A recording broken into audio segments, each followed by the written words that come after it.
ಇವತ್ತು ಅಂತಂದರೆ ದಿನಾಂಕ 9/6/2026 ಮಂಗಳವಾರ.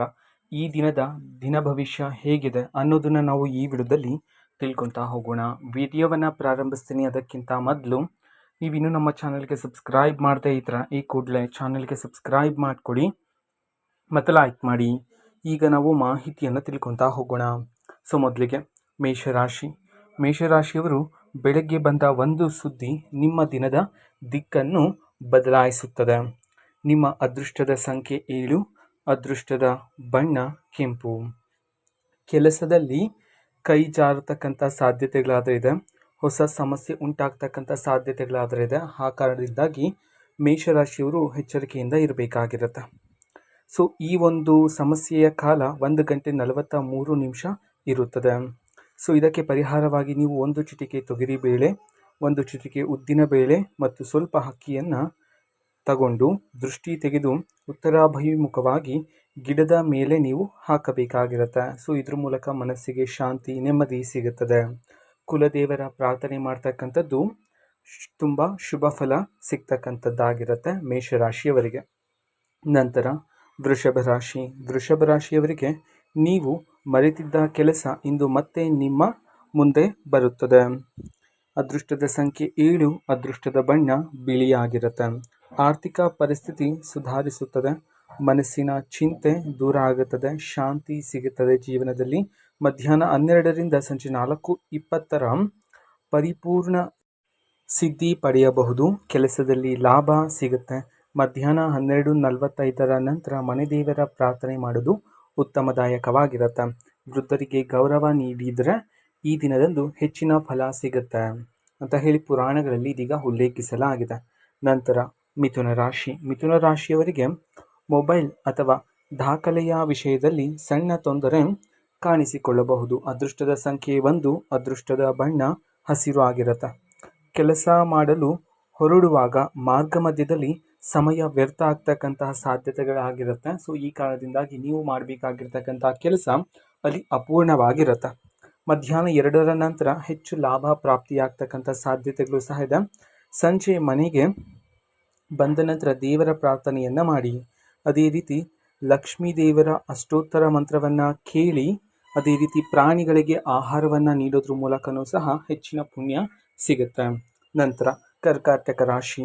ಈ ರಾಶಿಯವರು ಮನೆಯವರ ಜೊತೆ ಪ್ರಯಾಣ ಅಥವಾ ಕಾರ್ಯಕ್ರಮದ ಮಾತು ನಡೆಸಬಹುದು. ಅದೃಷ್ಟದ ಸಂಖ್ಯೆ 5, ಅದೃಷ್ಟದ ಬಣ್ಣ ನೀಲಿಯಾಗಿರುತ್ತೆ. ಕರ್ಕಾಟಕ ರಾಶಿಯವರು ಹಣಕಾಸು ವ್ಯಾಪಾರದಲ್ಲಿ ಸುಧಾರಣೆಯಾಗಲಿದೆ. ಮನಸ್ಸಿಗೆ ಶಾಂತಿ, ನೆಮ್ಮದಿ. ಅದೇ ರೀತಿ ನೀವು ವಿದ್ಯಾರ್ಥಿಗಳಾಗಿದ್ದರೆ ಓದುವ ಛಲ ನಿಮ್ಮಲ್ಲಿ ಉಂಟಾಗುತ್ತೆ ಇದೇ ದಿನದಂದು. ಅದೇ ರೀತಿ ದುರ್ಗಾ ಪರಮೇಶ್ವರಿ ದೇವಿಯ ಪ್ರಾರ್ಥನೆ ಮಾಡ್ತಕ್ಕಂಥದ್ದು ತುಂಬ ಪುಣ್ಯ ಫಲಗಳು ಸಿಗುತ್ತೆ. ನಂತರ ಸಿಂಹರಾಶಿಯವರು ನಿಮ್ಮ ಮಾತಿಗೆ ಅಪ್ರತೀಕ್ಷಿತ ಬೆಂಬಲ ಆದರೆ ಸಿಗುತ್ತೆ. ಅದೃಷ್ಟದ ಸಂಖ್ಯೆ 8, ಅದೃಷ್ಟದ ಬಣ್ಣ ಬೂದು ಬಣ್ಣ ಆಗಿರುತ್ತೆ. ಹಣಕಾಸಿನಲ್ಲಿ ಲಾಭ ಕಾಣ್ಬೋದು. ಸಣ್ಣ ವಿಚಾರಕ್ಕೆ ಕೋಪ ಆದರೆ ಇರುತ್ತೆ, ಅದನ್ನು ನೀವು ಸ್ವಲ್ಪ ನಿವಾರಣೆ ಮಾಡ್ಕೊಳೋದು ಉತ್ತಮವಾಗಿರುತ್ತೆ. ನಗುತ್ತಾ ಇಡೀ ದಿನವೆಲ್ಲ ಪ್ರಸನ್ನಾಂಜನೇಯನ ಪ್ರಾರ್ಥನೆ ಮಾಡೋದು ಪುಣ್ಯ ಫಲ ಸಿಗುತ್ತೆ. ವಿದ್ಯಾರ್ಥಿಗಳು ಹೊರಡುವ ಮುನ್ನ ಮನೆ ದೇವರ ಪ್ರಾರ್ಥನೆಯನ್ನು ಮಾಡಿ, ಮನೆ ದೇವರಿಗೆ ನಮಸ್ಕರಿಸಿ ಹೋಗುವ ಮಾರ್ಗ ಮಧ್ಯದಲ್ಲಿ ಬೇವಿನ ಮರ ಇದ್ದರೆ ಬೇವಿನ ವೃಕ್ಷಕ್ಕೆ 9 ಪ್ರದಕ್ಷಿಣೆಯನ್ನು ಹಾಕಿ. ಇದ್ರ ಮೂಲಕನೂ ಸಹ ಎಲ್ಲ ಕೆಲಸಗಳು ಸಕಾಲದಲ್ಲಿ ಪೂರ್ಣಗೊಳ್ಳುತ್ತದೆ. ನಂತರ ಮಹಾಗಣಪತಿಯ ಪ್ರಾರ್ಥನೆ ಮಾಡೋದು, ಮಹಾಗಣಪತಿಗೆ ನಮಸ್ಕರಿಸೋದು ಉತ್ತಮ ಫಲ ಪ್ರಾಪ್ತಿಯಾಗುತ್ತೆ.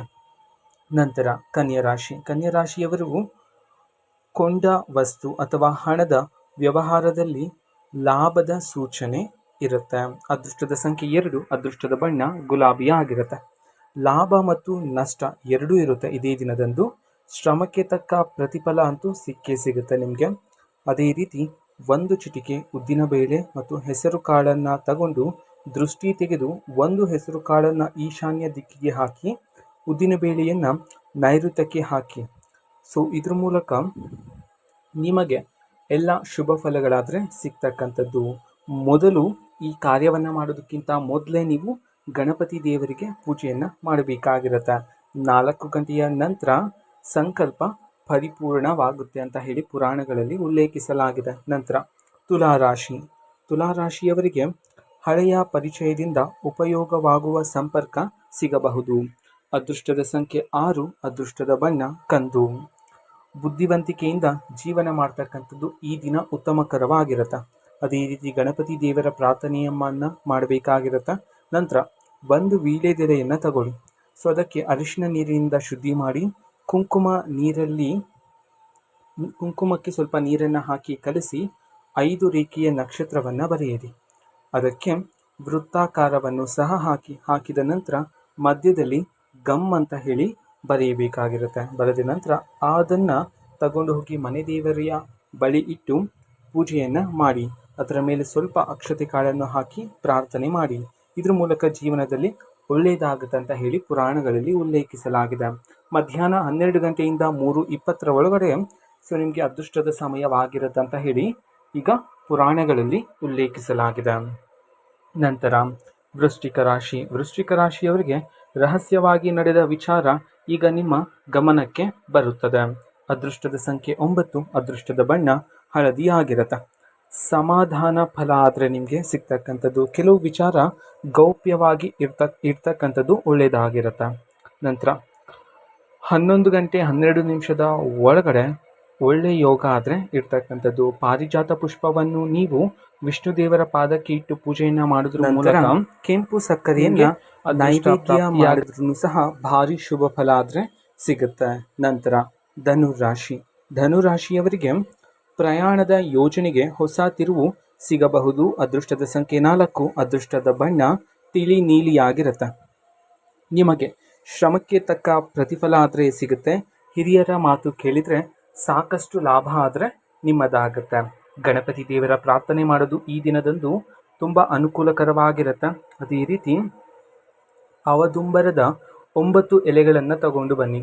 ಅವದುಂಬರದ 9 ಎಲೆಗಳನ್ನು ತಗೊಂಡು ಬಂದು ಪ್ರತಿ ಎಲೆಯ ಮೇಲೆ ಶ್ರೀಂ ಅಂತ ಹೇಳಿ ಬರೆಯಬೇಕಾಗಿರುತ್ತೆ. ಬರೆದು ಅದಕ್ಕೆ ಅರಿಶಿನ ಕುಂಕುಮವನ್ನು ಇಟ್ಟು ದೇವರನ್ನು ಸ್ಮರಿಸಿ ಯಾವ ಗಿಡದಿಂದ ನೀವು ಆ ಎಲೆಗಳನ್ನು ತಂದರೂ ಅದೇ ಗಿಡಕ್ಕೆ ಹಾಕೋದ್ರ ಮೂಲಕ ಜಾಸ್ತಿ ಲಾಭಕರವಾಗಿರುತ್ತೆ ದಿನದಂದು ಅಂತ ಹೇಳಿ ಪುರಾಣಗಳಲ್ಲಿ ಉಲ್ಲೇಖಿಸಲಾಗಿದೆ. ನಂತರ ಮಕರ ರಾಶಿ. ಮಕರ ರಾಶಿಯವರ ಕೆಲಸದ ಜಾಗದಲ್ಲಿ ನಿಮ್ಮ ಮೇಲೆ ನಂಬಿಕೆ ಹೆಚ್ಚಾಗುತ್ತೆ. ಅದೃಷ್ಟದ ಸಂಖ್ಯೆ 3, ಅದೃಷ್ಟದ ಬಣ್ಣ ಕಪ್ಪಾಗಿರುತ್ತೆ. ವೃತ್ತಿಯಲ್ಲಿ ಬದಲಾವಣೆ ಅದೇ ರೀತಿ ಲಾಭದಾಯಕ ನಿಮ್ಮ ಜೀವನದಲ್ಲಿ ಈ ದಿನದಂದು ಕಾಣಬಹುದಾಗಿರುತ್ತೆ. ನವಗ್ರಹಗಳಿಗೆ ಈ ದಿನದಂದು 9 ಪ್ರದಕ್ಷಿಣೆಯನ್ನು ಹಾಕಿ ಹಾಗೆ ಶಿವಾಲಯಕ್ಕೆ ಬಂದು ಬಿಲ್ವಪತ್ರೆಯ ಅರ್ಚನೆಯನ್ನು ಮಾಡೋದ್ರ ಮೂಲಕ ನಿಮ್ಮ ಜೀವನದಲ್ಲಿ ಲಾಭದಾಯಕವಾಗಿರುತ್ತೆ. ರಾಹುಕಾಲದಲ್ಲಿ ದುರ್ಗಾ ಪರಮೇಶ್ವರಿಯ ತಾಯಿಯ ಪ್ರಾರ್ಥನೆ ಮಾಡೋದ್ರ ಮೂಲಕನೂ ಸಹ ಅದೃಷ್ಟಕರವಾಗಿರುತ್ತೆ. ನಂತರ ಕುಂಭರಾಶಿ. ಕುಂಭರಾಶಿಯವರಿಗೆ ಆನ್ಲೈನ್ ಮೂಲಕ ಬಂದ ಮಾಹಿತಿ ಉಪಯೋಗಕರವಾಗಿರುತ್ತೆ. ಅದೃಷ್ಟದ ಸಂಖ್ಯೆ 7, ಅದೃಷ್ಟದ ಬಣ್ಣ ನೇರಳೆಯಾಗಿರುತ್ತೆ. ವ್ಯಾಪಾರದಲ್ಲಿ ಅಭಿವೃದ್ಧಿಯನ್ನು ಕಾಣ್ತೀರಾ. ರೈತರಿಗೆ ಒಳಿತು ಈ ದಿನದಂದು. ನಂತರ ದಾನ ಧರ್ಮ ಮಾಡಿದ್ರೂ ಸಹ ಈ ದಿನದಂದು ಒಳ್ಳೆಯದಾಗಿರುತ್ತೆ. ವೃದ್ಧರಿಗೆ ಸೇವೆಯನ್ನು ಮಾಡಿ. ಅದೇ ರೀತಿ ಹಳದಿ ಬಣ್ಣದ ವಸ್ತ್ರ, ಹಳದಿ ಬಣ್ಣದ ಪುಷ್ಪ, ಹಳದಿ ಬಣ್ಣದ ಅರಿಶಿನವನ್ನು ಈ 3 ತಗೊಂಡು ಹತ್ತಿರದ ಗುರುಗಳಿಗೆ ನೀಡೋದ್ರ ಮೂಲಕ ಸಾಕಷ್ಟು ಲಾಭದಾಯಕವಾಗಿರುತ್ತೆ. ಅದೇ ರೀತಿ ರಾಹುಕಾಲದಲ್ಲಿ ದುರ್ಗಾ ಪರಮೇಶ್ವರಿಯ ತಾಯಿಯ ಪ್ರಾರ್ಥನೆ ಮಾಡೋದು ಸಹ ಅದೃಷ್ಟಕರವಾಗಿರುತ್ತೆ, ಲಾಭದಾಯಕವಾಗಿರುತ್ತೆ. ನಂತರ ಮೀನರಾಶಿ. ಮೀನರಾಶಿಯವರಿಗೆ ಬಹುಕಾಲದಿಂದ ಕಾಯುತ್ತಿದ್ದ ಉತ್ತರ ಸಿಗುವ ಸಾಧ್ಯತೆ ಆದರೆ ಇರ್ತಕ್ಕಂಥದ್ದು. ಅದೃಷ್ಟದ ಸಂಖ್ಯೆ 1, ಅದೃಷ್ಟದ ಬಣ್ಣ ಕೆಂಪಾಗಿರುತ್ತೆ. ತಲೆಯಲ್ಲಿ ಸ್ವಲ್ಪ ಗೊಂದಲ ಆದರೆ ಇರುತ್ತೆ. ಕೆಲಸದಲ್ಲಿ ತೊಂದರೆ ಉಂಟಾಗ್ತಕ್ಕಂತಹ ಸಾಧ್ಯತೆಗಳು ಇಲ್ಲ. ಓಕೆನಾ. ಸೊ ಕೆಲಸದಲ್ಲಿ ಯಾವುದೇ ರೀತಿ ತೊಂದರೆಗಳು ನಿಮಗೆ ಇರೋದಿಲ್ಲ. ಪುಣ್ಯಕ್ಷೇತ್ರಗಳ ದರ್ಶನವನ್ನು ಮಾಡಿ ಈ ದಿನದಂದು ಸಾಧ್ಯವಾದರೆ. ಅದೇ ರೀತಿ ಹನುಮನ ದೇವಾಲಯಕ್ಕೆ ಹೋಗೋದು ಸಹ ಪುಣ್ಯ ಕಾಲವಾಗಿರುತ್ತೆ. ಪುಣ್ಯ ಆದರೆ ನಿಮಗೆ ಸಿಗ್ತಕ್ಕಂಥದ್ದು. ಕುಲದೇವರ ಪ್ರಾರ್ಥನೆಯನ್ನು ಮಾಡಿ ಈ ದಿನದಂದು ಜಾಗರೂಕತೆಯಿಂದ ಇರೋದು ಸಹ ತುಂಬ ಉತ್ತಮ ಕೆಲಸವಾಗಿರುತ್ತೆ. ಇದು ಈ ದಿನದ ಭವಿಷ್ಯ ಆಗಿರುತ್ತೆ. ಮಾಹಿತಿ ಇಷ್ಟ ಆಗಿದ್ರೆ ನಿಮ್ಮ ಫ್ರೆಂಡ್ಸ್ ಆ್ಯಂಡ್ ಫ್ಯಾಮಿಲಿ ಮೆಂಬರ್ಸ್ಗೂ ಸಹ ವಿಡಿಯೋವನ್ನು ಶೇರ್ ಮಾಡಿ. ಜೊತೆಗೆ ಚಾನೆಲ್ಗೆ ಹೊಸಬರಾಗಿದ್ದರೆ ತಪ್ಪದೇ ಸಬ್ಸ್ಕ್ರೈಬ್ ಮಾಡಿಕೊಂಡು ಸಪೋರ್ಟ್ ಮಾಡಿ. Thank you. ಬಾಯ್.